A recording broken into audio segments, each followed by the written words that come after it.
Jadi titik kritisnya 15 tahun ke depan ini. Jadi wajar kalau Indonesia dibikin ribut terus. Cah-cah nom iki sing paling akeh tenagane nggo ribut. Karena banyak tenaganya bisa untuk bekerja produktif, bisa untuk ribut. Makanya gue dikei pertunjukan ribut terus dan gue terdorong untuk ribut terus ngopo? Men ra produktif sederhana. Gue ditahan 15 tahun, nasib Indonesia ke depan 100 tahun kepegang. Wes gue Indonesia ngasih meroket bahaya dunia. Kita punya sumber daya alam luar biasa.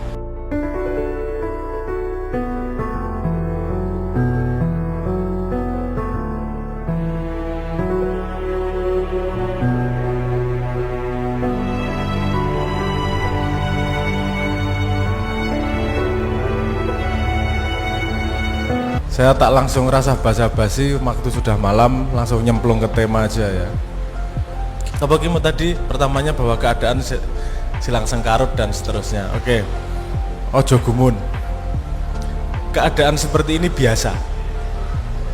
Biasa dalam arti bukan hanya terjadi sekarang ini. Mungkin kalau umur hidup Anda ngalaminya sekali ini. Tapi kalau ngomong umur peradaban, perputaran ini terjadi terus-terusan. Remuk, apik, kaku, remuk meneh, tumbuh yang baru, remuk meneh. Memang yang namanya cycle peradaban seperti itu.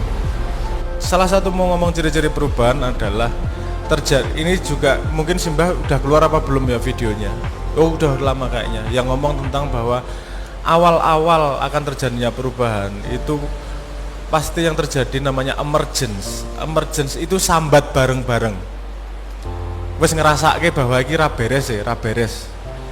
Wes metu sambate karena sambat itu tahu sambat ya? Berkeluh kesah. Sambat itu bakat semua orang. Jadi kabeh wong iso sambat, pinter nek kon sambat pokoke. Ono ae masalahe sambat itu pokoke ra enak atine ora bener kae. Nah, tapi sambat itu baru level pertama. Level kedua adalah ibarat kalau mau ngomong perubahan ya, level kedua adalah sambat itu diformulasi. Jane masalahnya nang endi to? Nek ngrasake ra enak iki gampang, ora enak iki kisruh iki. Remuk iki. Iya, tapi masalahnya jane nang endi to? Nah, itu level berikutnya itu. Itu yang tidak semua orang bisa menyimpulkan.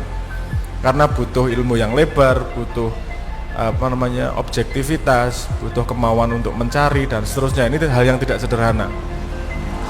Nah, kalau sudah bisa menyimpulkan titik-titiknya, baru melakukan pergerakan perubahan. Nah, sekarang kalau saya melihat sekarang ini baru kroso, mulai di mana-mana ngomong keresahan, mentok rasane iki. Tapi pada sisi formulasi saya belum banyak melihat terjadi ada formulasi terhadap masalahnya. Masalahnya yo nembak sing cedhak-edeke, sing ketok wae. Oh, pendidikan masalah, oh ekonomi masalah, oh politik masalah. Ya asline kabeh masalah. Wong jenenge ekosistem kok. Ndasmu ngelu yo kabeh ra enak. Ini untuk para jomblo. Kowe nek mbahmu lagi mumet kegiatan kegiatan kamar mandi pasti langsung berhenti. Tidak bisa merasakan yang lain. Oh, wis loro ndase. Nah, jadi ini berhubungan satu sama lain iki. Masalahnya yang kita rasakan sekarang baru gelombang-gelombang tidak enaknya, keresahan-keresahan gitu. Nah, mulailah kalau mau level berikutnya diformulasi janin dito problem ini apa atau siapa atau bagaimana. Jadi ada 6 iteratif interrogatif namanya, itu jadi modal utama yang kita pakai sehari-hari dan Anda sering dengar semua. Kapan, di mana, when, why, what, how dan seterusnya itu. Udah sering dengar kan? Iku kita pakai sehari, itu disebutnya sebagai iteratif interrogatif namanya kalau istilahnya itu. Jadi bagaimana kita bisa memotret masalah itu menjawab dari 5 itu. Dari 6 itu. Jajal jawaban. Apa to jane? Sopo to? Kapan nih? Ngopo kok saiki? Ngopo kok deke? Wah, kuwi Anda mulai nyemplung, mulai kerasa bundete. Jigur kok berhubungan kabeh ya gitu. Sambung-sambungan kabeh ya. Iki ternyata masalah turunan panjang nih, kan gitu. Dan sekarang ada pandangan begini juga, bahwa Indonesia keadaannya seperti ini juga bukan natural keadaannya begini. Walaupun ada arah natural karena perkembangan peradaban kita seperti ini, menghasilkan keadaan seperti ini, nek aku ki wajarnya karena yus budaya ini kau ngono bosok. Aku sejak zaman berapa tahun yang lalu 10 tahun bisa 15 tahun di mau copat, mesti tambah remuk gitu loh ono. Politik itu mesti ngumpul neng apa sini dinasti. Aku ngomong misalnya, karena memang kelihatan makhluknya, biar ya aku ngomongnya, kelihatan polanya gitu. Polanya kok ini pergerakannya arahnya pasti ke sana. Wes ketok gue. Nah, tapi ada tambahan juga dari luar.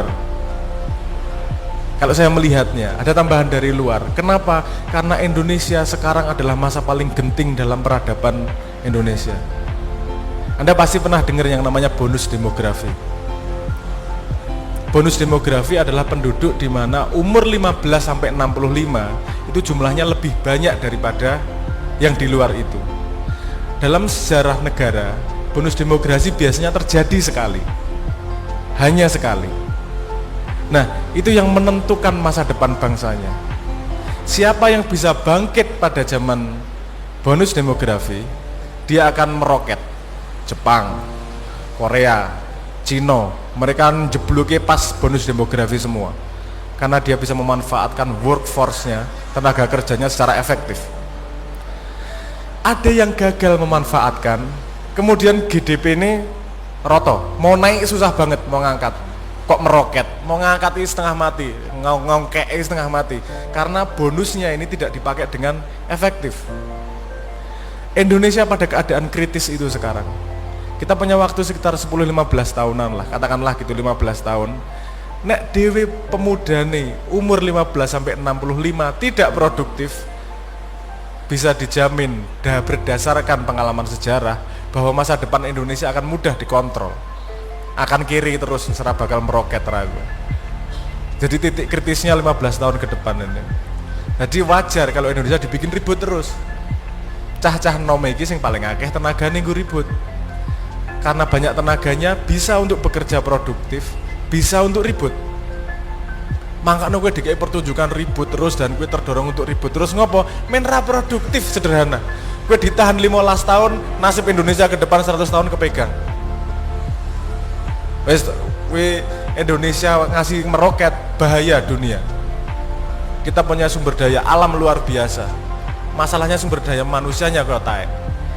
Nah, dipertahankan koyo taek, wes sumber daya apa alamnya gampang le menguasai dari luar. Anda lihat bosoknya kui, wes neng noe sih. Tapi Anda ketika sudah tahu sebab akibatnya, tahu titiknya nih tadi, Anda berteman dengan waktu, sing bosok iki wong tua-tua kabeh. Wes sabar sidik, engko mati ndhisik dek, yuk tenang aja. Setelah ini Anda yang pegang, generasi muda yang pegang. Kalau Anda cuma meneruskan yang kemarin ya waduh aja. Tapi kalau itu saya rekomendasi saya 10-15 tahun ini nek ono ribut apa-apa wis neng noe, kowe konsentrasi pada produktif, gawe sesuatu, produksi sesuatu wis, karena apa yang Anda lakukan sekarang itu berpengaruh kepada cicit Anda ini bonus demografi ini. Jadi nek ngomong kue umuran pemuda saiki iki ora kebetulan, kue membawa beban puluhan tahun Indonesia ke depan iki. Kita salah bersikap, Indonesia bosok panjang. Kita benar bersikap, kita meroket panjang. Nah, Indonesia kisruh ki wis wajar. Mesti dalam naik turunnya peradaban itu pasti ada.